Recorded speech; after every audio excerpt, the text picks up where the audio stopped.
So I apologize to everybody who has to listen to my just sack of gravel voice that is going to be this way. And probably it's going to get worse as the episode progresses. Yeah, we think that by the time she's done with her segment that she's just going to sound like every old woman in bingo hall. Yeah, that's exactly right. Who's been smoking since they were 8. On that note, how was your week? It was good. It's actually been really hard to work without a voice. Because this is, hearable, you know? But the past 2 days, I've been barely a whisper. And it's so frustrating. It is so, especially as a loud individual. And we did get to meet a fair few of you guys. Yeah. At the Pagan Pop Up. Yeah, that was when it was starting. Yes, that's the day it started. It's been here a week. Macy was so pissed off. Yeah, because I was like, oh, hi, it's nice to meet you. It was gross. It's disgusting. And it's still here. And I'm hoping that within a couple of days it'll be gone. But I still have a spine-racking cough. Yeah, it's pretty bad. And it's just terrible. You guys are going to hear some pretty sharp and random cuts, probably. Yeah, because of me. You're welcome. She's going to start coughing. By the time it's done, we'll just start on a completely different topic. So. What are you talking about this week? I'm talking about something that is very serendipitous. Oh. An interesting little synchronicity. Is it laryngitis? Well, it's an aid for kind of things of that matter, and that happened kind of accidentally. So I'm talking about Yerba Santa. Oh. Yeah. Oh, man. Remember the first time we got that? It just blew us away. And it smells like... It smells like amaretto. Oh. That's what I want to talk about. And then I looked it up, and it was completely spot on. And I actually tried a little experiment with it. Oh. We just had our first cough cut of the evening. Oh, jeez. And I gotta tell you, it looks painful. Oh. So you guys, send some vibes out. Hopefully by when the time this comes out. I don't know what I will even do if I will be furious. Luckily, and I know everyone's been saying this to you, and you're probably sick of hearing it, but you do kind of sound like Phoebe when she got her sexy cold. My stick is too. See? Why you stick on me? I realize how loud of a human being I am. I know it. I accept it. And because of that acceptance, this has been a nightmare for me. I am going to be doing a little divination app. Oh. Getting into a continuance on our scrying episodes. And I'm going to be talking about something that is fucking fascinating to me. Oil scrying. Oh, neat. Oil gazing. Yeah, I like it. However you want to do. So before we go any further, we have a dedicational. We have a little bit of a thank you. Hit the Patreon shout-out segment. Wow. That's the first time I've moderately been able to hit any kind of notes. I was driving home today, singing, songs I normally sing that aren't that hard, and it was just like... It was like the sand people in Star Wars. Oh, the that's noise what it hurts. sounded like. I would like to point out I'm still a little bit pissed off that you can sing pretty well, even when you can't talk. So... Today's episode is dedicated to the strange case of jewelry. I like that. Strange case of jewelry. Not just a case of jewelry. Strange case of jewelry.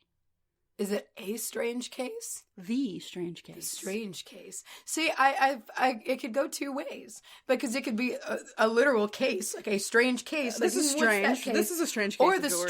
Strange, conundrum. Like the strange case like a Sherlock Holmes thing. Yeah. But of it. jewelry. Of the strange case of jewelry. So thank you. The strange case of jewelry. All right, so here's the thing. Here's what's funny about this. It was actually very difficult to find more, metaphysical things because so much of this is medical. Oh. Yerba Santa. Interesting cat. Interesting little character. Little cat. Yeah. Little interesting cat. I'm a fan of it. Okay, so I'm throwing a scientific name at you that I can't pronounce. Are you ready? This one's particularly ridiculous. Is it Latin? Because we're good at that. Oh, yes, it is. Oh, boy. It is. Eriodictyon californicum. Diction. Eriodictyon. Oh. This sounds like a spaceship. Eriodictyon. Or like a planet. So, other names that people have called it, or it's been called, is consumptive's weed. Whoa. mountain balm, as well as California Yerba Santa, because I didn't realize that it's really only native mostly to California. Oh. So it's a real sticky plant. Sticky, icky plant. Sticky. Now, you say consumptive? Oh, yeah. We're talking tuberculosis. Oh. I got all kinds of shit I'm laying down for you Baby. today. Interesting history. Give me that sticky amaretto. Roll that weed. beautiful sticky weed footage. Sticky weed footage. Oh, God. Okay, so it's a super sticky plant, and it has about 2 to 6 inch leaves that are kind of like fuzzy. And you can see it if you have like a bundle. Are we talking about? I mean, it's like 2 to 6 this inches. weed we're and talking kind, you know, it's a little fuzzy. Got some orange strands on you it. know, it's fine. And so there's little furries all over it, and you can see it usually if you have a bundle shut. I'm sorry. Little like fur, little furries, little actual furries in their little tiger costumes all over it. Cute. It and if you have a bundle, you can look at it, and you can see the little fibers all in it, you know. So the name, the Eriodiction, however you say that, actually like translates to woolly net, which the underside of the leaves are they're very netted. Like there's like a net pattern underneath. And they're fuzzy, you know. So it's a woolly net. Woolly net. Tubular shaped flowers, and the description that I found online. It says that they unfurl like a scorpion's tail. I hate everything about it. Okay, I hate it. Very poetic, though. They grow on stalks. Like, so they just there's little flowers that grow on stalks, and they typically bloom late spring, early summer. Oh, it has shallow roots. It's because it's like it's just like a little shallow, shrubby little plant. We love a good shrub. You know, they're medicinal little bastards. Man, you know, every time we talk about something, it's a shrub. Huh. It likes these dry, sunny climates. California. Hell yeah. Such as open woodlands and south-facing rocky slopes. It grows as far north as Josephine and Jackson counties in Oregon. Animals don't really love it. It's occasionally eaten by mountain goats, like if they're feeling it, I guess. But a mountain goat will eat down there anything. And so they'll like eat it sometimes. Like if they're really needing food, like if it's severe and they need food, black-tailed deer will eat it if they have to. It's not their cuisine of choice. Yeah, they don't just love it. Yeah, they'll suffer through it. The thing is, though, is that it is a powerhouse for respiratory issues, or at least has been historically. It's been used for hundreds and hundreds of years to treat respiratory issues, as well as like other things, but that's its bread and butter. In its smoke form? Yeah, and then some. Really, this is one of the most versatile herbs that I've ever seen in my entire life. It is said to reduce inflammation in the throat, sinuses, and lungs, and can dry excess mucus in the upper respiratory tract. Oh. Yeah. And you know what's really interesting about the consumptive part of this is when people did develop tuberculosis, it was oftenly recommended to go out to California. Dry because climates. It's dry and warm. warm. And just so happens this little That's thing where right it there. happens to grow. So Spanish priests named the herb holy weed, or holy herb, hence Yerba Santa. Some of these priests got a little lazy with their names. Yeah, I mean, just like Palo Santo, it was Hollywood. Also, very similar. Holy weed. And they did so because they were very impressed with its medical uses. It has been used by the Chumash and other California native tribes for over hundreds of years.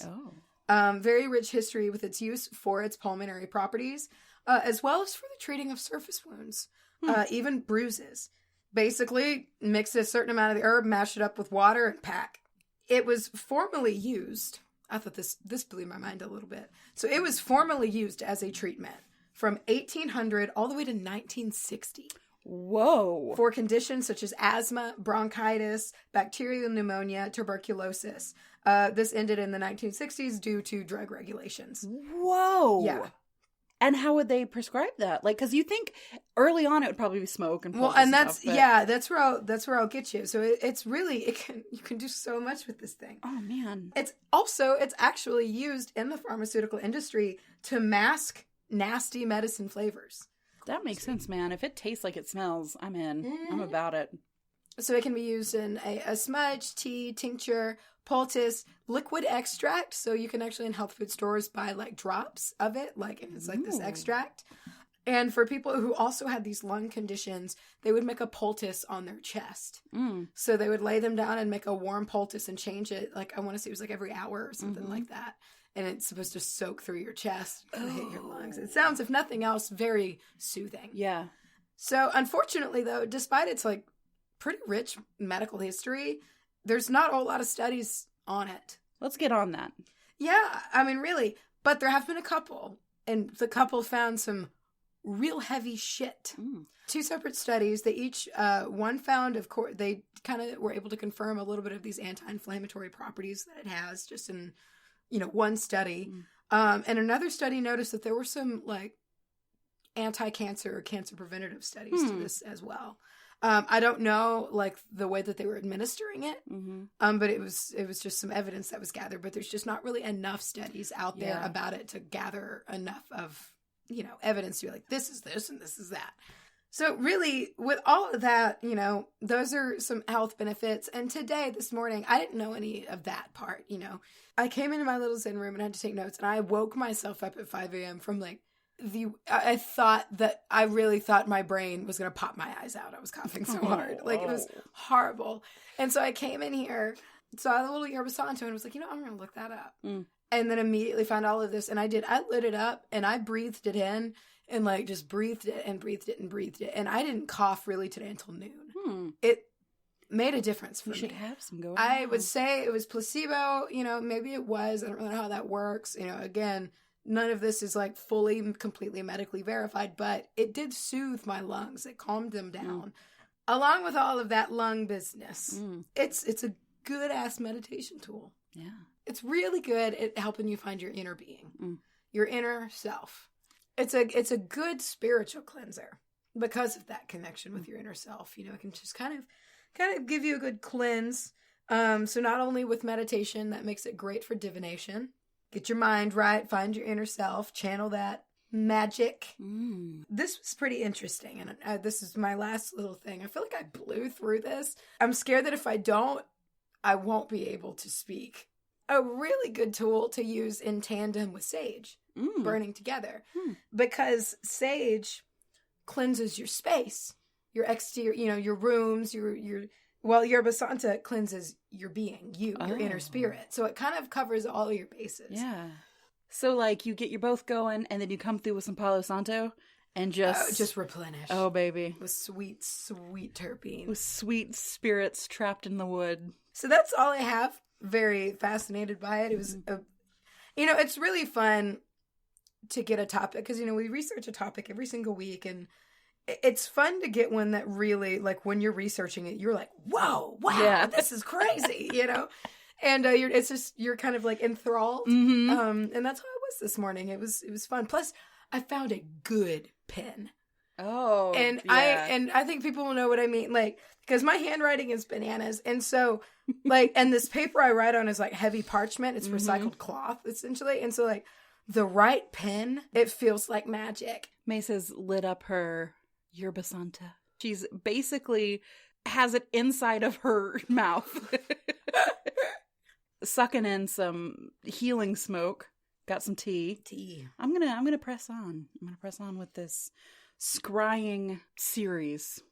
So I'm talking about oil scrying today, or oil gazing. When we first were talking about the fire stuff, because the fire was, like, the most attractive to me, like, that I wanted to talk about, I came across this oil, and I was so, like, I've been intrigued by it ever since reading about it.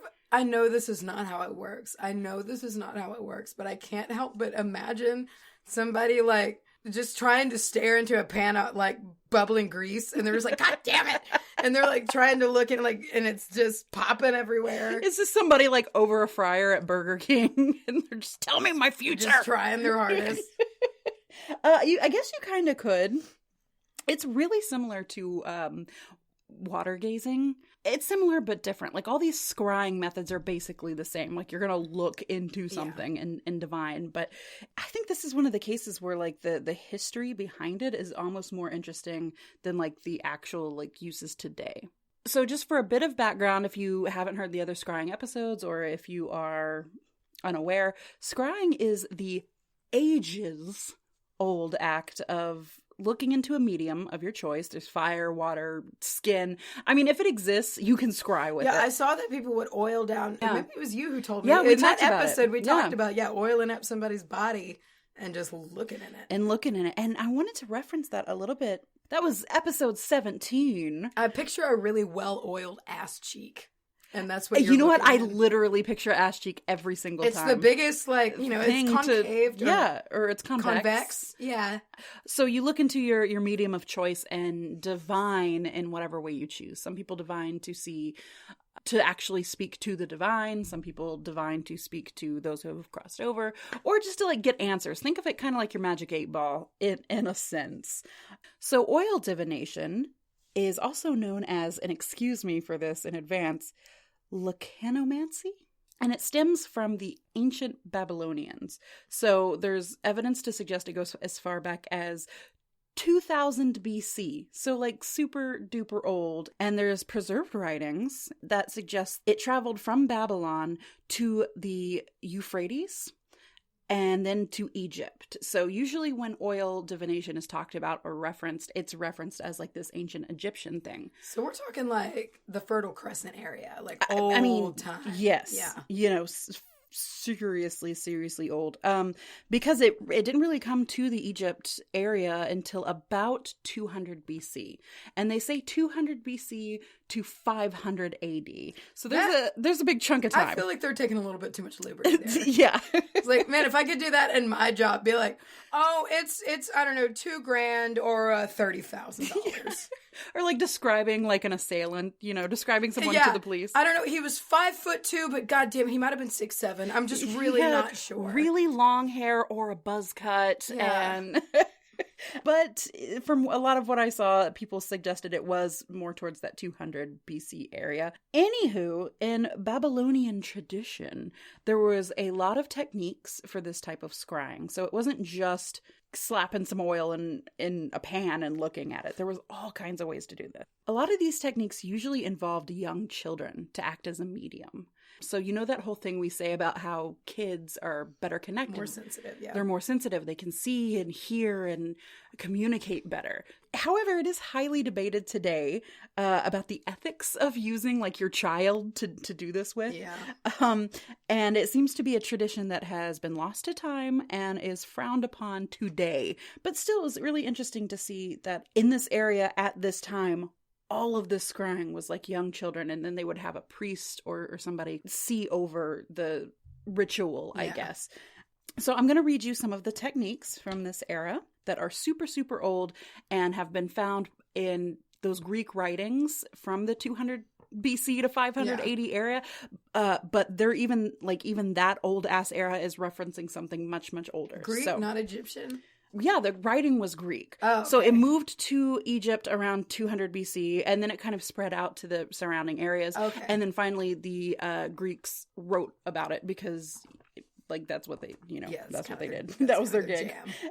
In researching and in studying these, I found the same few paragraphs over and over, and it's essentially what I'm going to read to you right now, but I couldn't find a source. It just seemed everyone said, here's the different kinds of techniques they used, and it was word for word the same thing, copied and pasted over and over again. So I'm just going to read those, and sorry about not including a source. Please don't sue me. The first one was the prince or the princess of the thumb. And this is when the scryer, being the main priest dude or priestess, would anoint the forehead and the thumbnail of the subject, the child. And the shiny thumbnail acted as a mirror in which the scryer would see spirits. That's a small target. It's a child's thumbnail looking into it and trying to see spirits. And then you have to deal... get a child to sit still for that for all long? Of this. And then you got to think about children. What are they going to do? I mean, they're going to be like, I see a ghost man, but apparently this was a very important thing. I don't know, maybe there was some whipping involved if they told lies. Oh my god. Sorry. Just some whipping. Just a little maybe whipping. There was a mild whipping if they got mouthy. The next one is the prince of the hand. And this was where oil was mixed with black soot to make a paste, and it was smeared on the hands of the child. And I guess it's glistening, like it's shiny. Well, they would use this as a mirror to scry future events. So almost like a blacked out scrying mirror, I guess. And the oil would make the soot very shiny. Why would they not just put that on something? Why does it have to be on a hand? On a child's hand. Everything they did was like super connected to these young children, because I think they were using them as medium. Yeah, you know, I true. mean, they were as much involved, I think, in this ritual as the oil itself. Gotcha. So all of these, you know, prints of the hand, prints of the thumb, and the next one I talk, they're all specific to the outcome they're trying. So if you're doing the princess of the thumb, where you dip it in oil and look at it in a mirror, that's to see spirits. If you're doing the prince of the hand with the black paste on your hand, that's to see future events. And the next one was the princess or prince, it's both ways, of the cup.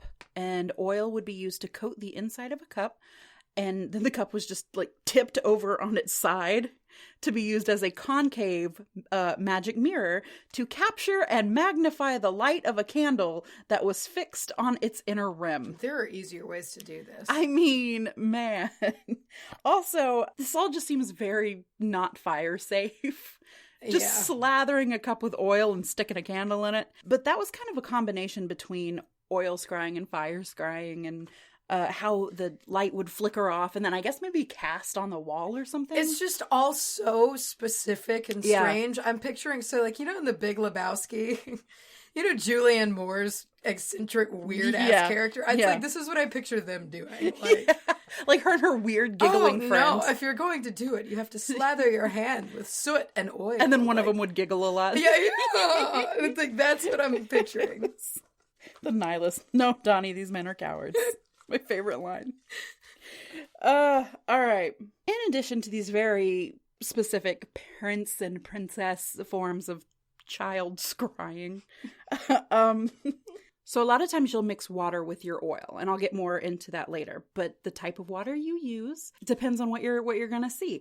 If you want to talk to gods and goddesses, then you would use rainwater. Oh, I get that. That makes sense to me. If you want to talk to terrestrial gods, then you'd use seawater. Gods that, kind of rule over earth and like land. certain things. Whereas rain would be more of like a heavenly body type kind of thing. And lastly, and this is so fucking dope, if you want to call on the souls of the dead, use spring water. I thought you were going to be like swamp water. Use the thickest mud you can find. Use spring water. Makes sense. Comes from the ground. I come from deep in the earth. Yeah, like a rotting dead body. Yum. I want to touch on divining with oil and water, because a lot of this is actually done with water, which was super interesting, because I kind of thought, like, why not just use water if you're going to do it? Like, why go through the trouble? Why not just use oil? Or why not just, use one or the other, but like, why are they different? So apparently the answer lies in the level of viscosity. That's what I'm wondering, because they separate from each other. So I'm curious if maybe that's why, or... Water's going to have a different ripple pattern or whatever than an oil will. And you can also do a lot more with oil than water, because if you put a certain amount of drops of oil into the water, it's going to settle in different patterns. So that is mostly how they kind of ask these questions. And different amounts, like different drops would mean different things. So to expand on that, if you were asking about love, you would add 2 drops of the oil. If you were asking about business or money, you would add 3 drops of oil to water. And if you were asking about domestic issues or fertility, it would be 4 drops, right? This comes in the ancient Etruscan tradition. So if the oil that you just dropped in, if it all stayed into like one collection, if it made one little piddle of oil, then that means your answer was yes, or a positive answer of some kind. If it separates and doesn't kind of find its way back to each other in a quick manner, if it's all separates, then it would be a negative outcome. And that's a really, really simple way of doing it. Like, I need to ask about love. That's 2 drops. Drip, drip. Oh, they stayed together. It's good. And I guess with that, it would be a very small amount of water and oil. Other cultures would actually coat the entire surface of the water with oil. And then they would This is funny. They would strike the surface of it, which is just like slapping a pot of oil. Or they would toss things into it and divine the images that it would take afterwards. Others would coat silver vases or even the blades of knives. Oh. And they would watch the way the light of a candle or even the moon would reflect. I wonder if you can do that, like, with if you have a bonded to you athame. Oh, probably. Ooh. I'm just picturing, like, the candle reflecting in a knife and just showing you some really cool shit. I would actually really like to try that with the athame that you got for me. So here are some ways to divine and the meanings as people do it today in our current time. Get you some water, get you some oil, pour in a little bit less oil than water, so it's not like completely covering the top. And it will tell you some things in a few different ways. So if the oil that you pour in breaks into many small droplets and kind of scatters across the surface, money is coming. Oh. If it spreads all over the water in a thin layer, even though you poured in like just a little bit under what should be able to cover the whole area, then that means troubles are ahead. A celestial shape, such as a star or a moon in the oil, is one of the highest signs of fortune. Yeah, I believe that, because that seems really hard to do. Like a moon shape. Yeah. Or like a perfect star. Yeah. If the oil forms a ring, the answer is yes to whatever question you've asked. If it divides, then the answer is no. That's funny from like a vague standpoint, because oil and water don't mix. So I like to imagine it's always just like, no. Whatever it is. Nah. I think it's like if you pour it in and then it like finds like becomes two different puddles. But I like if it separates from the water at all, the answer is no. N-O. And then we did talk about it on one of our previous episodes about the practice of skin oiling. Look at that ass cheek. We got big beefy ass cheek. I couldn't really find, you know what was really crazy about this is I scoured trying to find more information because we read it before. Yeah. Like it was out there, but I could not find a lick of information about it again. Oh, shit. I just remember I re-listened to that episode. We were talking about like what a crazy like intimate act that is. It would be, yeah. You're almost like sharing the energy of somebody and else, I think that's like, if I remember correctly, that's the whole point is you're supposed to kind of, it's like a soul bonding activity almost. And it's very organic and it's a living, breathing creature, not just that cold slab of whatever. Yeah. Speaking of cold slab of whatever. Oh. I have to talk about this little last bit that I found. In my efforts to find skin oiling, I ran across this video about how people will use a certain type of oil gazing as like a banishing practice. And also some people refer to it as a low-level light therapy, which I'm not very well versed in, but it was super interesting. And here's what I found. I watched this video. You're going to want to get you an oil lamp. Okay. And 5 wicks. Oh, shit. And use some sesame oil or whatever oil that you would buy that would burn. I'm going to put this here. God damn it. Be fucking careful. Yeah, don't burn your house down. Because at one point... Don't use bacon grease. Don't use bacon grease. Don't use anything super... Please be fucking careful. I'm so worried that somebody's going to try this and burn their house down. There is even a point where you're going to pour more oil into the lamp. Oh, Jesus. So just if you don't trust yourself... Do this outside in a pile of sand. Have an extinguisher near you, okay? That's my disclaimer. Put just enough of that oil into the lamp to light the 5 wicks. What I'm saying here is leave room for more oil to come in. A very small amount of oil. So while that is burning, you're going to get you a small metal plate. And this is, again, a metal plate that you only use for this ritual. Pour in some of the sesame oil, enough to coat the entire surface of this circle or square plate. And then you're going to look into the oil for 3 minutes. All you're going to do is feel this mirror, this oil, like pulling past traumas and darkness, just being absorbed by this oil for 3 minutes. Then you take the oil from the plate, you pour it into the burning oil lamp that's already going, and you just allow it to all burn away. And you wash your little plate with soap and water, and you put it to the side, and you allow this shit to burn up. That's why you want to use a very small plate and like a small amount of oil that you begin with, because you're not trying to have oil lamp going all fucking day.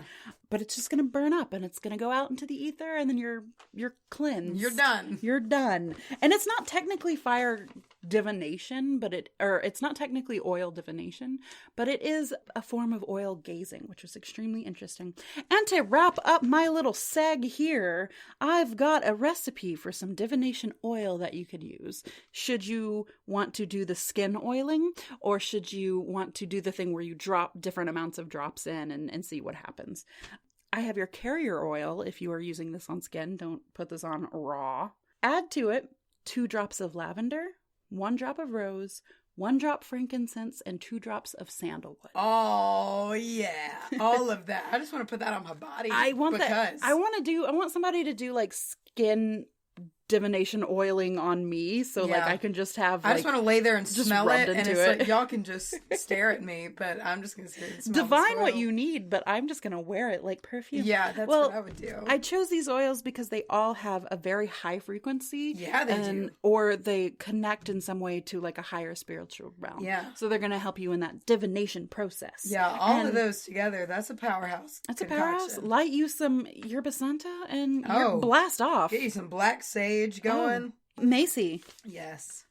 We've got that review. And this is from Lacey D 530. It doesn't get much better than this. Wow. That's a good compliment. That's high. Yeah. She says, I absolutely love this podcast. The content is educational. I tripped up on educational because I was like, I guess.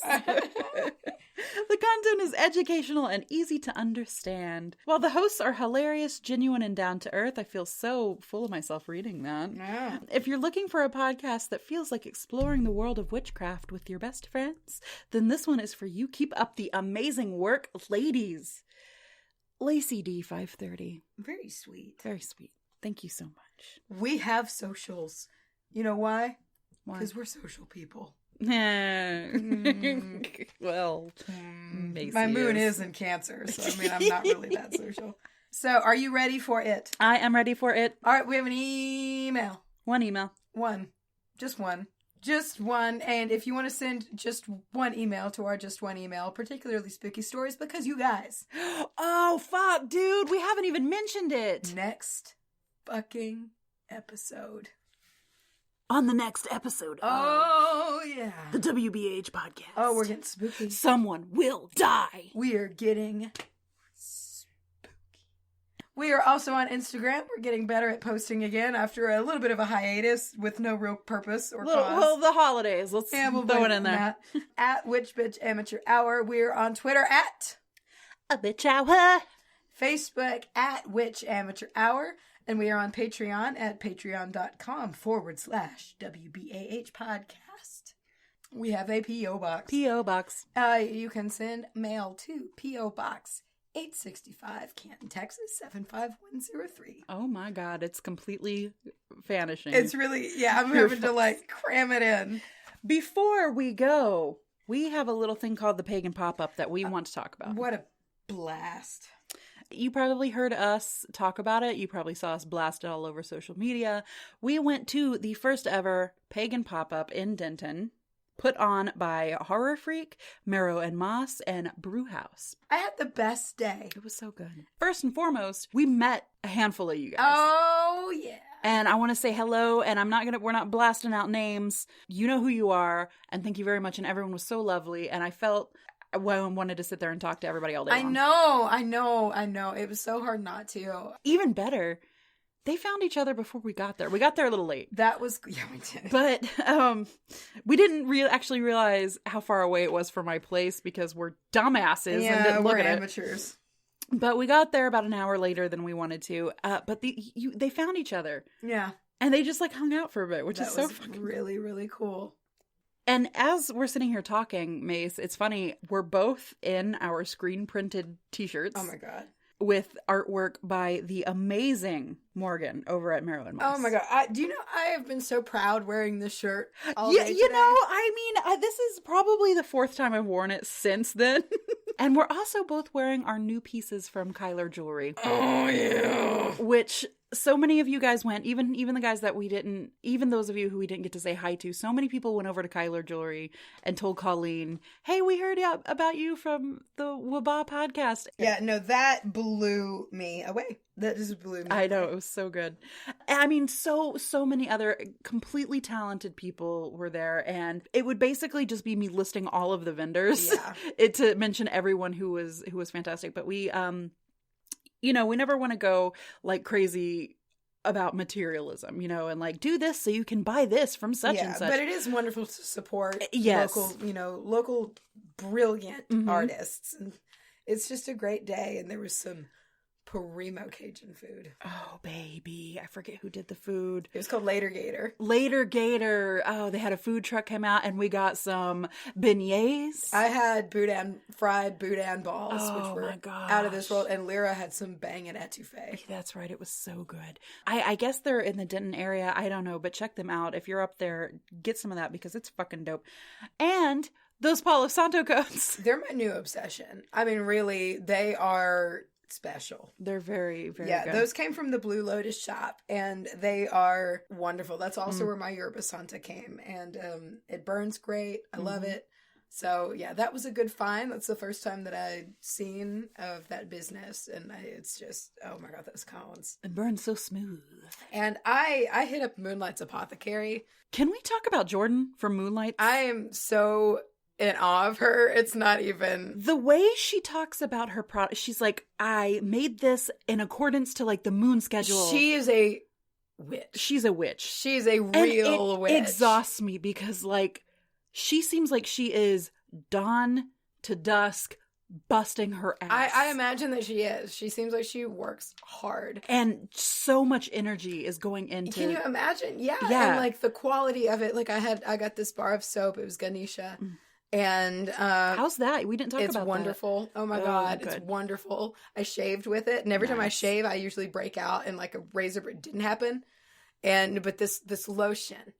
Witch Bitch? It's called Witch Bitch. Yeah. Like, oh my God. And I'm not a big lotion person. Oh, I am. But it has it's changed me. And this is all not sponsored, by the way. No, I just think that I think these people are fantastic. And they deserve all the recognition. And I put some of that lotion on. She had some testers out. I know Lyra and I both put the lotion on, but we didn't get it. But on the car ride later. Yeah, you'll smell it. We kept getting whiffs of it, and not in an overbearing way. No. But just like you can tell it is a high quality product kind of way. Yeah. And both Lyra and I were like, shit. Oh man. Should have got it. It was like the first, when we got in from it, I like took it out of shipped in and I was like, Charlye, figure out how to open this thing because I'm like, I need it.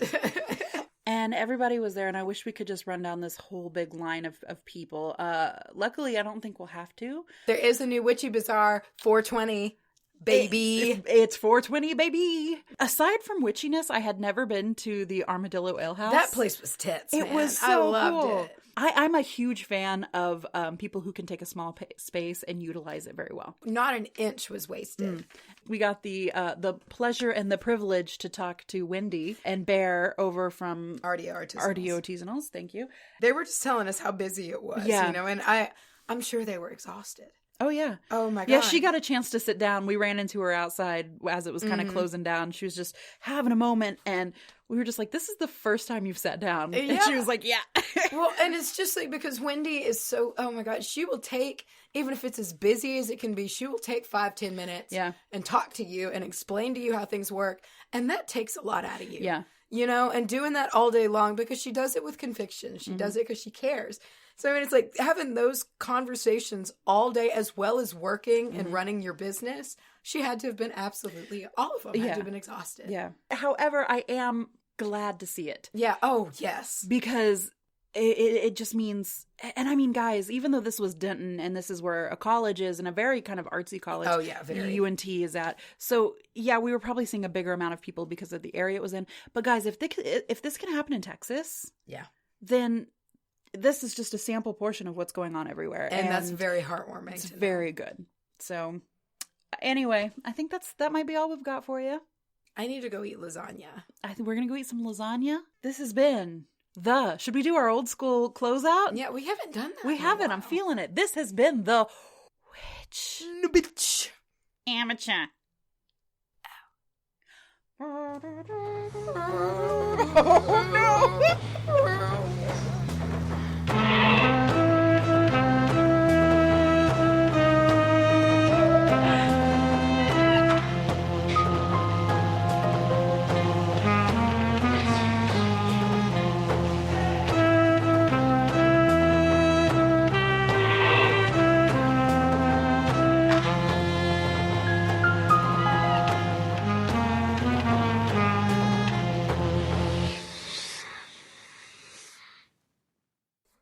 Let's talk about some witchcraft. Yeah.